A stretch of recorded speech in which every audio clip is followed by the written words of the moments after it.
तो मेरा नमस्कार, आपका स्वागत है मेरी इस नई दैनिक समसामयिकी में। आज का पहला क्वेश्चन है, एक दर्जन नोबेल पुरस्कार विजेताओं द्वारा अपनाए गए रोम घोषणा पत्र का संबंध किससे है? इसका संबंध है एआई और परमाणु हथियार से। ठीक हो गया। इन्होंने अपना टाइटल लगाया मानवता को हावनी पर।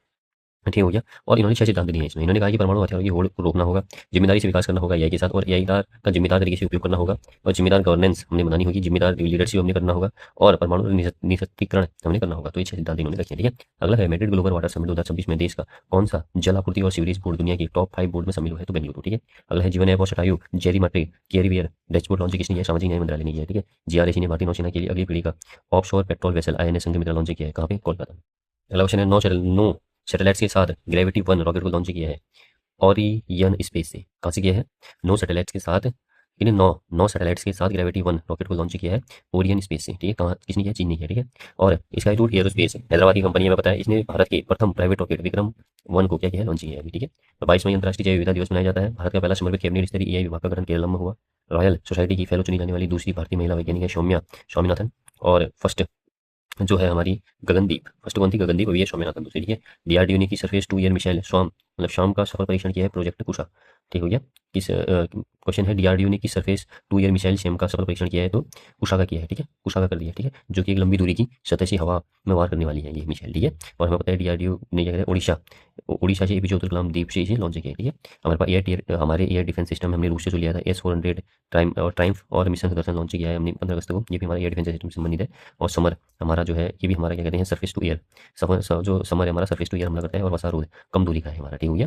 तो ये एयर डिफेंस सिस्टम है हमारे। ठीक है। कुछ रॉकेट लॉन्चर है हमारे, जैसे सूर्यास्त्र, हमने इसके साथ इसराइल के साथ एग्रीमेंट किया है, हैमर फ्रांस के साथ एग्रीमेंट किया है हमने। ठीक है। इन रॉकेट लॉन्चर के लिए। ठीक है। असली मिसाइल वन हवा से हवा में मार करना, UN military gender advocate of the year award 2025 सम्मानित अभिलाषा बराक।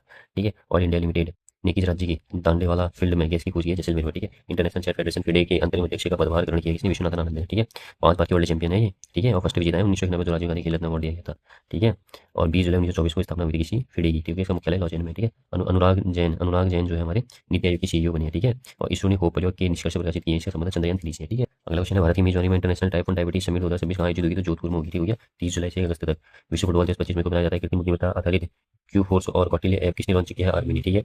आर्मी ने आर्मी ने स्कोपजे संग्रहालय में महात्मा गांधी की प्रतिमा का अनावरण किया है नॉर्थ मैसेडोनिया में। ठीक है। मतलब कि राष्ट्रपति ने स्कोपजे संग्रहालय में महात्मा गांधी की प्रतिमा का अनावरण किया है द्रौपदी मुर्मू ने, क्योंकि अभी वो यहीं की क्या कहते हैं, यात्रा में है ना, नॉर्थ मैसेडोनिया। ठीक है। नॉर्थ नॉर्थ मैसेडोनिया में यात्रा में है, तो वहीं पे इसको ऑब्जर्व जैसे सिटी ऑफ म्यूजियम भी बोला जाता है। ठीक है। और यहीं से और यहीं के कौन है, सरोजिनी नायडू का जन्म स्थान भी यहीं है। ठीक है। और चीन के सेंजोऊ 23 मिशन में शामिल ली जिनपिंग किस देश की पहली महिला अंतरिक्ष यात्री बन गई है? हांगकांग। ठीक हो गया। भारत सरकार की रिपोर्ट के अनुसार कपास की खेती के क्षेत्रफल के आधार पर भारत ने वैश्विक स्तर पर स्थान हासिल किया है पहला, और उत्पादन में हम दूसरे में। ठीक है।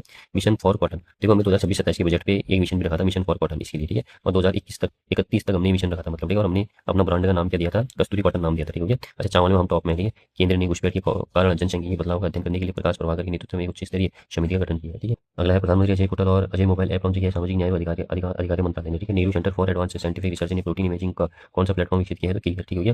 माइक्रोसॉफ्ट इंडिया ने किसी संयोग से उन्नति AI 2.0 लॉन्च किया है? तो ये क्या है? माइक्रोसॉफ्ट और IIT दिल्ली। ठीक हो गया। माइक्रोसॉफ्ट इंडिया ने किसके संयोग से उन्नति AI 2.0 लॉन्च किया है? तो ये एक तो माइक्रोसॉफ्ट हो गया हमारा, माइक्रोसॉफ्ट इंडिया, और एक IIT दिल्ली। ठीक है। दिल्ली IIT दिल्ली के संयोग से। ठीक हो गया। अच्छा, हमें पता है कि जो कंपनी एक्ट 2013 ना, जो कंपनी एक्ट 2013 है, इसी तहत ही होता है ना, तो कोई भी कंपनी जो भी लाभ कमा रही है ना, उस लाभ का लगभग 2% मतलब उस क्षेत्र में, मतलब कि उस देश में उसने क्या करना होता है, मतलब समाज के विकास के लिए, मतलब हाँ, लगाना होता है। ठीक है। उसी के तहत ये माइक्रोसॉफ्ट इंडिया क्या कहते हैं, ये उन्नति AI 2.0 लॉन्च कर रहा है। ठीक हो गया। और इसी टैगलाइन क्या है? उन्नति से प्रगति। इसी टैगलाइन है। ठीक है। बाजार पूंजीकरण के अनुसार दुनिया का 5वां सबसे बड़ा शेयर बाजार ताइवान है, भारत 7वें नंबर में। ठीक है।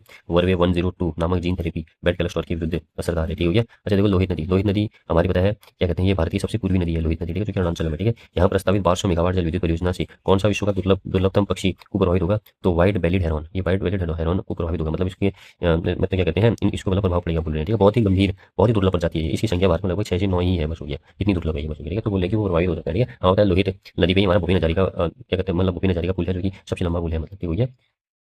अगला है, अडानी ग्रीन एनर्जी लिमिटेड ने दुनिया का दूसरा सबसे बड़ा battery energy storage system BESS शुरू किया है खावड़ा गुजरात। ठीक है। पुशमैन एंड वेफील्ड के अनुसार एशिया पैसिफिक में डेटा सेंटर के मार्केट में भारत का स्थान है सेकंड। राष्ट्रीय आयकर दिवस मनाया जाता है 24 जुलाई को, क्योंकि 24 जुलाई 1860 को जेम्स विल्सन ने आयकर की शुरुआत की थी। ठीक हो गया। देखो, हमें बताया कि आयकर एक्ट 1961 था, इसको समाप्त कर दिया है। अब इनकम टैक्स 2025 लागू कर दिया। ठीक है। विश्व हंगर दिवस 28 मई को राष्ट्र को भ्रष्टाचार मुक्त करने के लिए प्रोजेक्ट जीरो किसने लॉन्च किया? देखो इडुक्की परियोजना कहाँ है? पेरियार पेरियार नदी पर केरल में है, ठीक है। पुंचपात परियोजना गोदावरी में है, तेलंगाना में। नाथपा चाकरी परियोजना सतलज में है, हिमाचल प्रदेश में, ठीक है। नागार्जुन परियोजना हमारी कृष्णा नदी पे, आंध्र प्रदेश तेलंगाना, ठीक है। रिहंद परियोजना रिहंद नदी उत्तर प्रदेश में। गांधी सागर परियोजना चंबल मध्य प्रदेश में। मेंटूर परियोजना कावेरी तमिलनाडु में। शिव समुद्रम परियोजना कावेरी कर्नाटक में। शरावती परियोजना मतलब शरावती नदी में कर्नाटक, गोवा और तमिलनाडु में। हिडुकुल परियोजना घाटप्रभा नदी कर्नाटक में, ठीक हो गया। और निम्बू बाजमू परियोजना सिंधु नदी में लद्दाख में, ठीक है। बगलिहार हमारी चिनाब नदी में जम्मू कश्मीर में। तुलबुल हमारी झेलम नदी जम्मू कश्मीर। तिलैया हमारी बराकर नदी झारखंड में, ठीक है। दुधस्ती परियोजना हमारी चिनाब हमारी जम्मू कश्मीर में, ठीक है। और संजय सरोवर परियोजना हमारी वैनगंगा नदी मध्य प्रदेश में। ये वैनगंगा गोदावरी की सहायक है। माता तिला परियोजना बेतवा नदी उत्तर प्रदेश मध्य प्रदेश में। उकाई परियोजना ताप्ती नदी गुजरात में, ठीक हो गया। और गंगा की सहायक नदियां बाएं तट से जो मिलती हैं, रामगंगा बाएं से मिलती है, गोमती मिलती है, घाघरा, गंडक, कोसी, महानंदा ये बाएं तट से मिलती है, ठीक हो गया।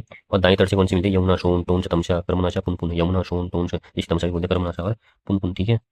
देखो इस्ट्रांबुली इस्ट्रांबुली ज्वालामुखी एक सक्रिय ज्वालामुखी है, ठीक हो गया। इस्ट्रांबुली से भूमध्य सागर का प्रकाश स्तंभ भी कहा जाता है, ठीक हो गया। और ओजल डेल सलाडो यह विश्व का सबसे ऊंचा सक्रिय ज्वालामुखी है, ठीक हो गया। कोटोपैक्सी यह विश्व का सबसे ऊंचा ज्वालामुखी पर्वत है। किलायू यह विश्व का सबसे अधिक सक्रिय ज्वालामुखी है। एटना यह यूरोप का सबसे अधिक सक्रिय ज्वालामुखी है, ठीक हो गया।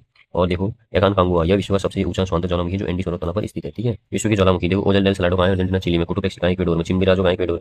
कैमरून में। इरिबस हमारा रॉस अंटार्कटिका में। एटना हमारा सिसिली इटली में, ठीक है। विशुविया इटली में। इस्तांबुल लिपारी द्वीप इटली में। क्राकाताओ इंडोनेशिया में, ठीक हो गया। कटमई अलास्का यूएसए में, ठीक है। मोना लोआ हमारा हवाई द्वीप यूएसए में। फ्यूजियामा जापान में है। माउंट कताल फिलीपींस में, ठीक हो गया। किलिमंजारो हमारा तंजानिया में, ठीक है। किलाउआ ज्वालामुखी हमारी हवाई यूएसए में है, ठीक हो गया।